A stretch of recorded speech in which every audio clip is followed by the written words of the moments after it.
A day in my life as a mom, a content creator, and a small business owner. So for today's video mga mare, samahan nyo na naman kami sa aming photo shoot. After ko nga pala ma-makeupan mga mare, pinag-tube na nga rin pala muna ako dahil nga meron kami mga gagawing mga pasabog o diba talaga namang ka-voga-voga-voga-vol. Ganon. Pinatanggal nga rin pala muna sa akin ng aking makeup artist mga mare etong aking mga relo, mga kwintas para ano lang, para cutesy-cutesy, very demure, very mindful. Sobrang na-excite na rin talaga ako sa gagawin namin ngayon mga mare. Actually, first time ko rin talaga mag-photoshoot ng ganito, kaya sana talaga maganda yung kinalabasan. Pero malaki din naman tiwala ko dito sa aking makeup artist mga mare, pati dito sa kanyang mga assistant. At syempre, kailangan magtiwala din tayo dun sa mag-photoshoot mismo or sa photographer. Dapat mas gandahan niya para mas lalo tayong gaganda. Charing! Bali, nag-hire na nga rin pala kami ng stylist, mga mare, para hindi na mamamblema etong aking makeup artist. Anyways, tinanggal na nga rin pala yung nilagay sa aking hair, mga mare, para mas lalong kumulot. Tapos, ayan, maglalagay nga rin pala sila ng wig para mas lalong humaba etong aking hair. Dahil alam nyo naman, nagpagupit ako, hindi na talaga kahaba itong aking buhok.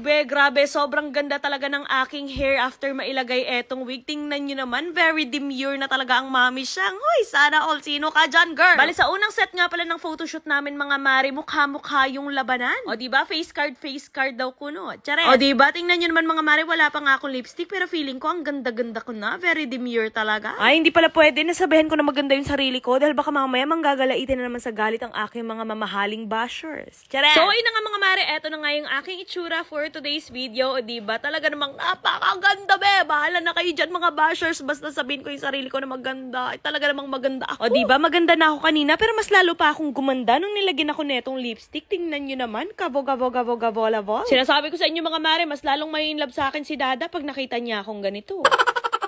Grabe naman talaga ang kamay ni Miko Ginita mga mare. Sobrang ganda talaga niyang mag-makeup. Kaya sa mga gusto magpa-makeup dyan around Pagadian City, naku, highly recommended ko talaga. Ilalagay ko na lang yung FB niya dito. Swear mga mare, hindi kayo magsisisi. Sulit talaga yung inyong bayad dito sa kanya. Itataya ko yung buong pangalan ko dito sa kanya mga mare. Kung hindi kayo nagandahan, ibalik ko sa inyo yung pera nyo. Charet! So yun, bago nga pala simulan yung aming pagpa-photoshoot, inayos na nga rin pala muna ni lahat yung aking makeup tsaka yung aking hair. Then after naman nun, ayan, mag-i-start na nga kaming mag-photoshoot. So na nga mga mare, pumunta na nga rin kaagad ako dito sa gitna. Tapos ayan, tamang post lang. Sana talaga may makuhang maganda dito sa aking photoshoot na to para may pang-profile picture sa Facebook. Pero sobrang laki talaga ng aking tiwala sa ELP Studio mga mare at lalong-lalo na kay Sir Aaron. Kasi sobrang dami talagang nag-recommend sa kanya sa akin. Kaya abangan nyo na lang yung kakalabasan netong photoshoot para malaman nyo kung gaano kaganda ang ELP Studio. O siya mga mare, yan lang muna ang update for today's video. See you on my next vlog. Mwah!